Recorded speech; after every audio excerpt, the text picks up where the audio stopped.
Imagine you're a systems engineer, right? Okay. And you're handed this ancient text.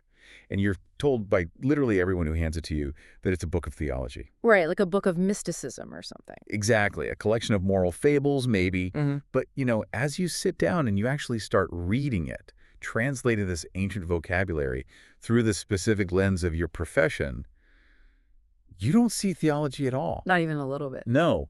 You see a diagnostic manual, like a highly sophisticated, rigorously mathematical blueprint detailing exactly why human civilizations collapse. It's a profound shift in perspective. Right. Because you stop looking for, supernatural lightning bolts and you start seeing supply chains, you start seeing resource management and the breaking points of social trust. Exactly. And that is precisely what the sources we are looking at today are doing. For this deep dive, we are taking a specific foundational ancient text. Surah Al-Ankabut. Yes, specifically Ayat 28 through 37. And we're reading it entirely stripped of centuries of religious sentimentality. I love this approach. Right, because there is no mystical hype in the notes you've provided for this analysis. No preaching at all. We are going to operate strictly as analysts dissecting a masterclass in socioeconomic survival. We have to. We're looking at what happens when human systems begin to monetize predation. And I will tell you, listening right now, by the end of this deep dive, you're going to look at concepts like morality and punishment totally differently. Not as mystical forces, but as predictable, mathematical end states of economic design. And we have to be incredibly disciplined about this approach today, because the sources you've gathered, they look deeply at the original Arabic root words of this text. Right. And what's staggering is that when you remove that theological overlay, we were just talking about words that have been translated for generations as just sins or divine wrath, they suddenly snap into focus as highly precise terms of economics, institutional corruption, and inevitable systemic failure. Hold on, though. I need to push back right at the start here. Are you seriously suggesting that 1,000 years of traditional consensus just missed the point? Pretty much, yeah. Like that millions of people have read these passages and completely ignore the economic implications just to focus on private morality tales? How does a misread of that magnitude even happen? Well, I mean, it happens because humans naturally gravitate toward what is easy to categorize. Okay, fair. Personal morality is easy to judge, it's binary. You either did the bad thing in private or you didn't. Right, it's simple checklist. Exactly. But systemic macroeconomic corruption, that is complex, it's messy, and crucially, it implicates the entire societal structure. Including the people writing the history books. Including them. So if you reduce a civilization's collapse to just a single private vice, you let the economic institutions off the hook. Oh man, that makes a terrifying amount of sense. It's a lot easier to point a finger at someone's private life than to admit that the entire economic engine of your society is essentially a ticking time bomb. Which brings us perfectly to the first massive historical misunderstanding we need to correct today. The very first case study in this sequence from our sources. The society known as the People of Lut. This is perhaps the ultimate example of what we're talking about here. Because the popular historical narrative has almost universally reduced the People of Lut to a single private sexual vice. A bedroom issue, basically. Right. It has been completely divorced from any socioeconomic context whatsoever. Which is exactly how it's taught in almost every, Sunday school or basic historical overview. Yeah. But then I looked at the actual charge sheet provided in the sources, the direct translation of Ayat 29.29. And what did you see? I was floored. It doesn't read like a list of private sins at all. It reads like a federal indictment for organized crime. It really does. Yeah. Let's look at the exact wording of that indictment from the text. Let's do it. It says to this society, quote, "You approach men and you cut off the road." The Arabic phrase there is taqwana al-sabil. Taqwana al-sabil. Okay. Yes. And you commit evil, munkar, in your assemblies, your nodicum. Let's pause right there. Because reading this as just a bedroom issue feels like it's like reading the history of a massive global mafia cartel and concluding that their primary crime was wearing bad suits. It's a perfect analogy. It completely ignores the structural violence. Yeah. So what does cutting the road actually mean here? Because obviously we aren't talking about men with giant pairs of scissors literally cutting dirt paths. No, not at all. We have to understand what the road al-Sabil represented in the ancient world and, frankly, what it represents right now. Okay.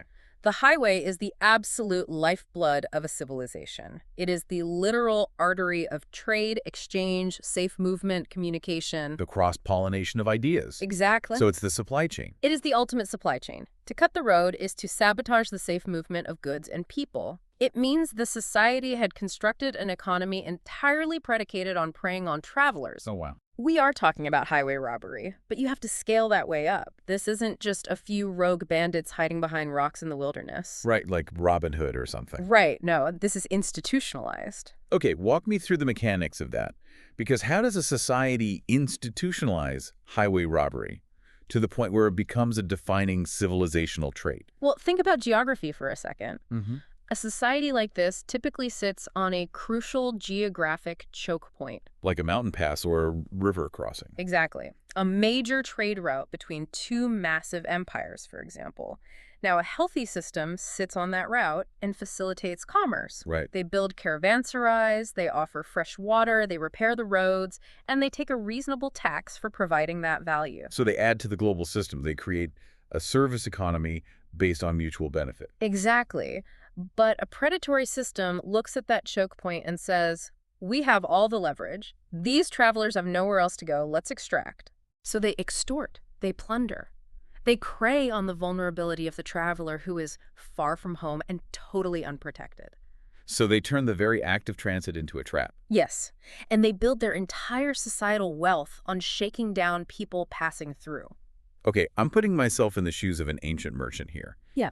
If I know that passing through this specific territory means I'm going to be extorted or robbed or violently preyed upon, I just stop going. Right. I find a different route, or I just stop trading altogether. Which is the exact socio-economic mechanism of their collapse. You just hit the nail on the head. When you institutionalize predation on the road, you destroy the foundational trust required for commerce. But surely the leaders of this society recognize that, right? I mean, if your entire economy relies on shaking down the travel and the travelers stop coming, your economy starves. It does. So how does that predatory logic bleed into the rest of their culture without someone, pulling the emergency brake? And that leads directly to the second part of the indictment in the source text. Al-Munkar fi al-Nadi. Evil in the assembly. Evil in the assembly. Now, the Nadi is not a dark alley. It is the public square. Oh. It is the city council, the parliament, the boardroom. Oh, wow. So this is not happening in the shadows at all. Not at all. It is predation made completely respectable. Sanitized. Yes. When you institutionalize extortion on the highway, the corruption doesn't stay on the highway. It becomes the operating logic of your public institutions. Because the people in charge are profiting from it. Right. The source material is pointing out that the real crime here is civilizational. When the people sitting in the parliament, the Nadi, are openly legislating and normalizing this extortion. When it basically becomes the law of the land. Exactly. The system becomes fundamentally toxic. It's like a corporate culture where every single department is actively trying to defraud the customer and the board of directors is giving out bonuses for it. Yes. The trust is just gone at a systemic level. Precisely. And this systemic reading, it completely reframes the narrative of the messengers or the angels arriving to speak with Ibrahim and Lut. Okay, I was hoping we'd get to this. Because our sources bring up a fascinating supporting detail about this that really cements the systems engineer approach over the supernatural one. Right. The story where the messengers arrive, they are offered a feast, and they completely refuse to eat it. Yes. Now, the traditional, highly sentimental reading I've always heard is just, well, they are angels. They're made of pure light, so they don't have biological stomachs. Right. Exactly. Which honestly always felt like a weird bit of trivia rather than a meaningful plot point. Like, why is that in the text? Because it is a superficial reading. It completely misses the profound sociological point being made in the text. Okay, so what's the point? The sources argue that we shouldn't view these messengers as physical beings in a biological sense. They represent the abstract, immutable laws of nature. Okay. They are the personification of the laws of requital. They are the mathematical certainty of consequence arriving at the city gates. And a mathematical certainty doesn't sit down and have dinner with you. Exactly. A structural collapse doesn't negotiate over a plate of roasted meat. It does not. It doesn't participate in your local economy. Right. It doesn't care about your hospitality. Yeah. It is just the reality of the math arriving at your doorstep to balance the books. That is a brilliant way to phrase it. They represent the objective reality that the society's systemic predation has reached a mathematical breaking point. The system can't sustain itself anymore. Right. And looking at it this way completely redefines one of the most famous elements of this entire historical narrative. Oh, the fate of Lot's wife. The fate of Lot's wife. Let's dive deep into this because the popular version of this story is borderline comical in how it's taught. It really is. It's always framed as a magic trick, like she looked back over her shoulder because she was sad about leaving her house, and zap, she turned into a pillar of salt. Right. It feels entirely arbitrary, like a totally disproportionate punishment for poor posture. It feels arbitrary because looking at it as a magical punishment strips away the sociology. The source material treats her fate systematically. She wasn't left behind when the society collapsed because of some arbitrary rule about neck craning. Right. And she certainly wasn't saved just because she happened to be biologically married to the reformer, Lut. So why was she left behind to collapse with the city? Because she was ideologically aligned with the predatory system. Oh, wow. The text uses her to establish a massive civilizational rule. Individual survival in a collapsing system depends on ideological alignment, not genealogy. That's powerful. Bloodlines, marital status, tribal affiliation, none of that means absolutely anything when the math of an economic system crashes. I mean, if you are standing on a bridge that is structurally failing, gravity doesn't care who your husband is. Exactly. If you choose to stay on the bridge because you believe in the bridge, you fall with it. The sources make a brilliant comparative analysis here. They compare Lut's wife to the wife of Pharaoh from a totally different part of the historical text. Okay, let's look at that. No, the wife of Pharaoh was married to the ultimate symbol of tyranny, self-deification, systemic oppression, all of it. The worst of the worst. Right. But she survived conceptually and historically because she successfully detached herself ideologically from that corrupt system. She recognized the math was bad. She did. While Lut's wife, on the other hand, was married to the ultimate systems analyst, the reformer. But her mindset was still deeply embedded in the extortion economy of the naughty. She believed in the system of predation right up until the moment it crushed her. Exactly. So we have Lut's people. Their collapse is diagnosed as the inevitable result of cutting the physical highway. They destroyed the trust required for physical safe passage in commerce. Right, but the text doesn't stop there. It moves systematically to the next variation of predation. Right, because if Lut's people destroyed the physical highway, the very next society on this historical timeline collapsed because they destroyed the economic highway. A marketplace. The marketplace. We are talking about the people of Madian and the reformer sent to them, Shoaib. This is outlined in Ayat 29.36. And their specific variation of systemic predation was economic fraud, the manipulation of markets, and the deep exploitation of labor. I want to make sure I'm mapping this correctly based on our earlier analogy. Sure. If Lut's people were the violent highway bandits running an extortion racket on the border, Madian is the corrupt, highly sophisticated Wall Street cartel running a rigged stock exchange. That is a highly accurate parallel, and the core concept the sources highlight to explain Madian's collapse is an Arabic term called tatfif. Tatfif. Walk me through the mechanics of that word. Yeah. Because the English translations I've seen usually just say something like giving short measure or defrauding in weights. Right. And it evokes an image of, a shady butcher at a local market putting his thumb on the brass scale, so you pay for a pound of green but only get 12 ounces. Which is a very common reading. Right, and which is bad, sure. But it doesn't exactly sound like a civilization-destroying catastrophe. It sounds like a job for a local consumer protection agency. And this is exactly why reading this through a macroeconomic systems engineering lens is so absolutely vital. Because we're missing the scale. Yes. If you leave tatfif at the level of the local butcher, you miss the civilizational diagnosis. Let's look at the ancient mechanics of a brass scale. Okay. In a bazaar, the scale represents objective truth. It represents the foundational trust of the entire economic system. Right. If I give you this much silver, you give me exactly this much wheat. The scale is the social contract. Yes. Now, imagine if the manipulation of that scale isn't just one rogue butcher. Imagine if the alteration of the weights is the official policy of the ruling class. Oh, wow. The sources argue that tatfif represents a massive systemic macroeconomic model. It is a system where the capitalist class extracts the absolute maximum amount of labor, resources, and time from the working class, while giving back the absolute bare minimum required for that working class to survive and keep producing. Exactly. It's systemic, wage theft. It's monopolization. It's demanding 100% productivity while suppressing wages to the point of starvation. Exactly. It's a society that demands full measure when it is receiving, but gives short measure when it is paying out. That's so relevant today. It is. And the source introduces a specific societal class from the text that ran this system in Madian. They are called the Al-Mala. Let's spend some time on that term, Al-Mala. Who are they in this economic model? Linguistically, the root of Al-Mala refers to those who are full, to be filled up. Full vessels. Right. In this context, it describes the arrogant, wealthy, untouchable elite. Their vessels are full. Yeah. They have consumed and hoarded the resources, the capital, and the power to such an extreme degree that the actual workers, the people generating the value at the bottom of the pyramid, are left with completely empty vessels. So they've essentially rigged the macroeconomic scale. They've legalized tat thief. They have. And the psychology of the Al-Mala is incredibly defensive. How so?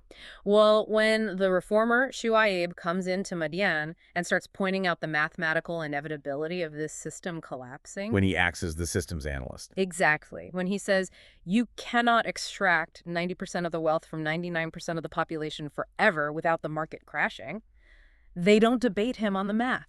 They don't pull out their own spreadsheets. No. What do? I assume they threaten him. They threaten to banish him. They threaten him with physical exile because his reforms, his insistence on objective fairness and balanced scales directly threaten their profit margins. Wow. They would rather silence the analyst than fix the engine. Always. Which brings us to one of the most revealing debates in the source material. And it centers around a word that has massive religious baggage today. Salat. Usually translated as prayer. Usually translated as prayer. This is a crucial pivot point in the text. Okay, let's break it down. The elite of Madian the Al-Mala push back against Shuaib by openly mocking his practice of salat. The text records them asking, essentially, does your salat dictate how we should spend the wealth of our forefathers? Does your prayer tell us how to run our economy? I have to stop here because this is mind-blowing when you really think about the implications. Right.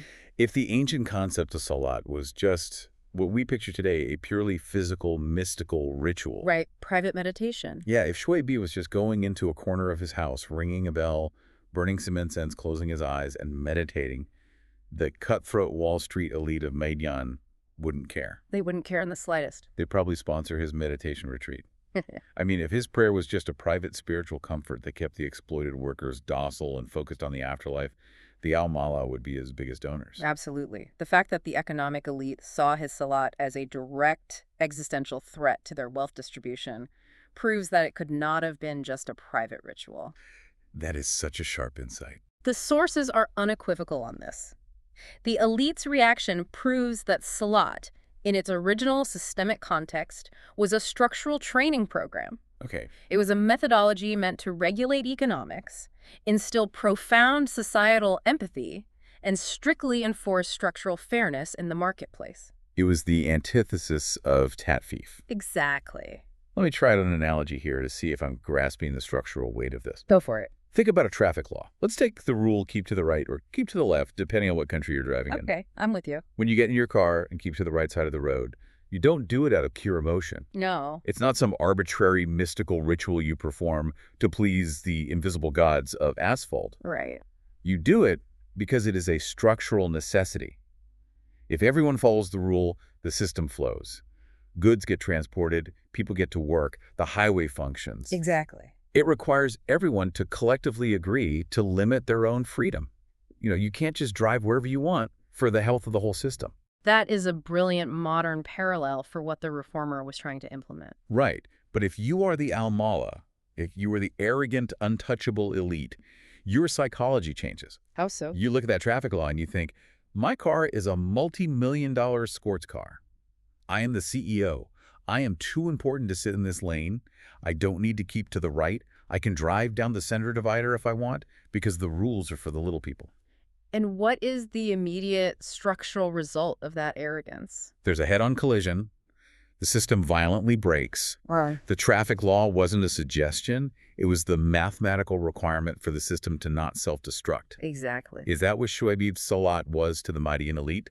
a structural traffic law they felt too rich to follow? That's exactly it. They viewed his demand for economic balance as an infringement on their right to endless extraction. Wow. Which raises perhaps the most important psychological question of this entire deep dive.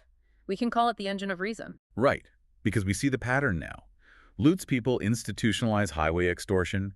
Madian institutionalizes market fraud and wage theft. Yes. But how do these societies convince themselves that these models are sustainable? I mean, these are sophisticated civilizations. Don't the elites realize they are actively sawing off the branch they are sitting on? You would think so. How does a whole society of presumably intelligent people become completely blind to their own math? The rational thread connecting Lutz people, Madian, and the other societies mentioned in the sequence, like the civilizations of Ad and Thamud referenced in Ayat 29.38. That and in Thamud. Is what the sources call the tyranny of unproven assertions. The tyranny of unproven assertions. Okay. It is a profound collective delusion. It is the unexamined belief that you can extract from others indefinitely, that you can manipulate the scales infinitely and prey on the vulnerable endlessly without the overarching system ever collapsing. They literally turn predation into a business model and assume the market will bear it forever. Yes. Take the societies of Ad and Thamud, for example. The text briefly recaps their fall to establish the pattern. Yeah. According to the sources, these were societies of immense architectural and geographic supremacy. They carved cities out of mountains. So they felt permanent. They felt physically and economically untouchable. So it's not just economic fraud, it's a deep-seated hubris. It is hubris built right into the societal architecture. Yeah. They operate in a state of profound self-deception. Right. The elites believe that their wealth, their mala status, their walled cities, and their full bank accounts make them immune to the structural laws of cause and effect. They genuinely think they are insulated from the very socioeconomic friction they are actively creating every single day. Exactly. They think the rules of gravity don't apply to them because they built a really tall tower. So what exactly is the role of the reformer in this scenario? Yeah. The Lutdet or the Shu-Aibi figure? Because it sounds like their job isn't to walk into the town square and preach about the afterlife. No, not at all. Their job is highly technical. They are the ultimate systems analysts. The sources use a very specific Arabic term for the tool the reformers use. Bayina. Bayina. Mhm. Okay, what does that translate to in our diagnostic manual? It translates to clear, rational, unmistakable evidence, hard data. Hard data. The reformer's job is to use Bayina to name the predation exactly for what it is. Okay. To stand in the boardroom or the nadi and say, look, you call this aggressive market strategy, but the math says it is extortion. Right. You call this maximizing shareholder value, but the math says it is systemic wage theft. Exactly. And the data proves that it will inevitably bankrupt the environment we all share. So they're trying to pierce through the delusion of the unproven assertion. The elite are essentially arguing the market will bear infinite extraction. The traveler will always pay the toll. The worker will always accept the short measure. Right. And the reformer is standing there with the ledger saying, no, it won't. Look at the Bayina. Look at the data. The workers are starving and can't buy your goods. The travelers have stopped coming. The foundation is cracking. The system is dying. But the elites ignore the reformers' math.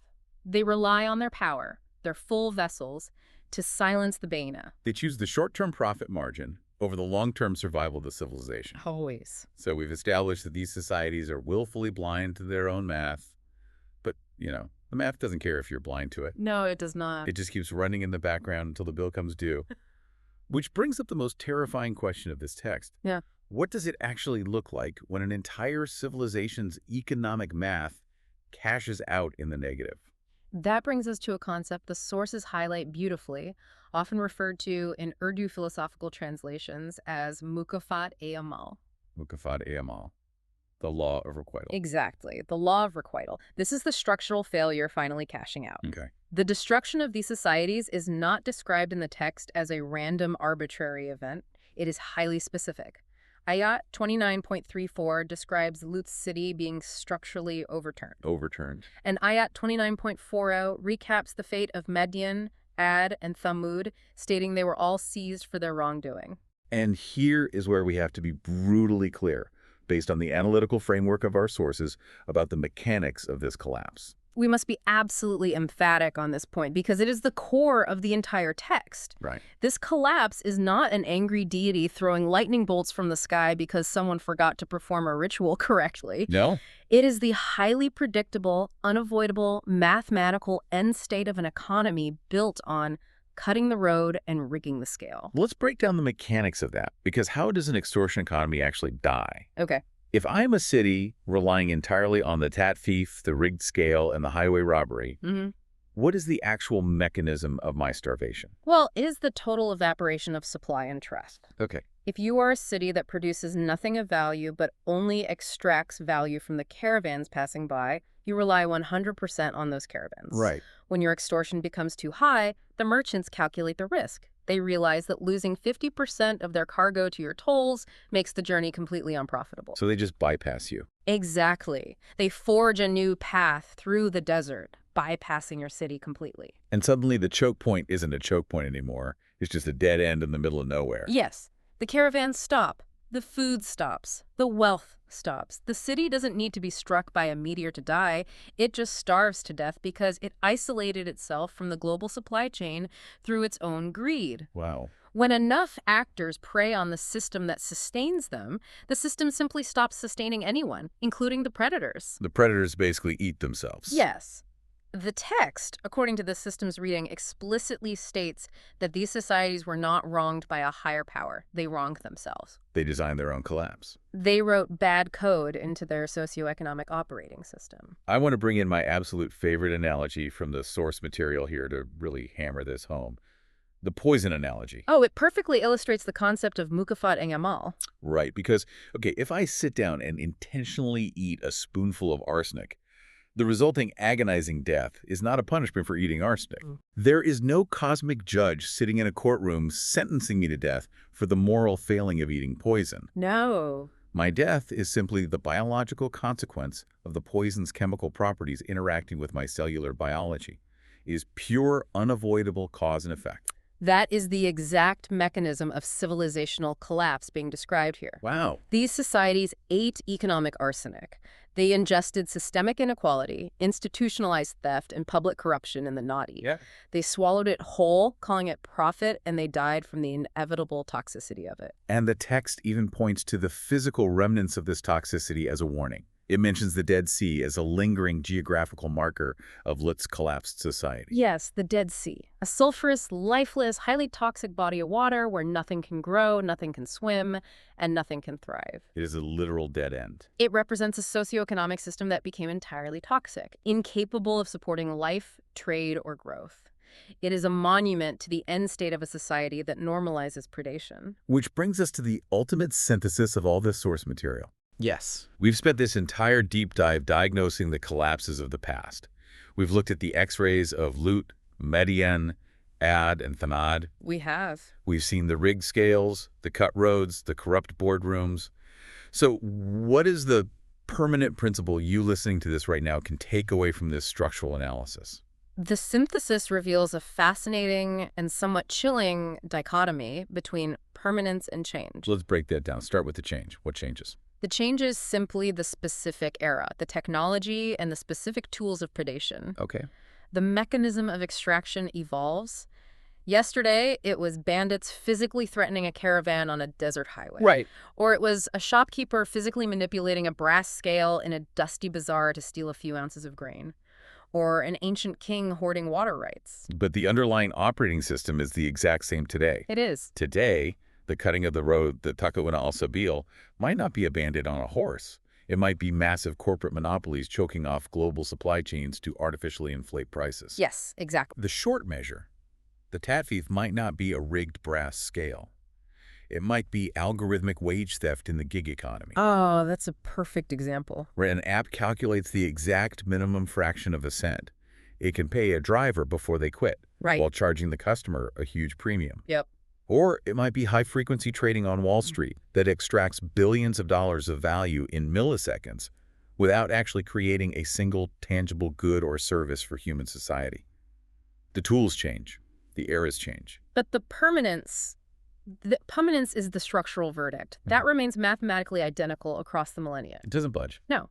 A society that institutionalizes predation on its own people, whether by violently robbing the physical road, subtly defrauding the digital market, or normalizing systemic wrongdoing in the halls of power. The naughty. Right.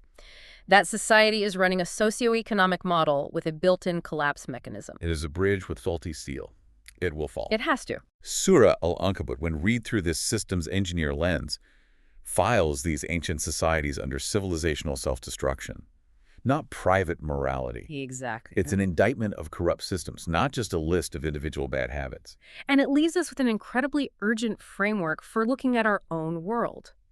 The text demands that we look at the unexamined assertions, keeping our own modern systems afloat. We have to be the systems analysts looking for the bayina, the clear evidence of structural rot. Exactly. So I want to leave you, listening to this right now, with a final provocative thought. Think about the complex systems governing your life today. The global supply chains that bring food to your grocery store, the financial markets that hold your retirement savings, the social contracts that govern your workplace, your healthcare, your digital privacy. It's all connected? It is. Look at those massive systems. Where are the unexamined assertions?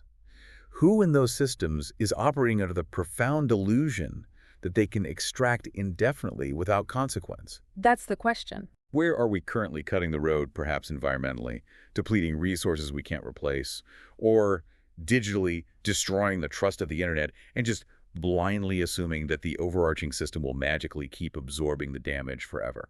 Because the math is always running in the background. The messengers, the immutable laws of cause and effect, are always standing at the door. And as we learned today, the math doesn't negotiate. When you're looking at a civilization built on a rigged scale, you don't need a magical prophecy to know how the story ends. The foundation is already broken.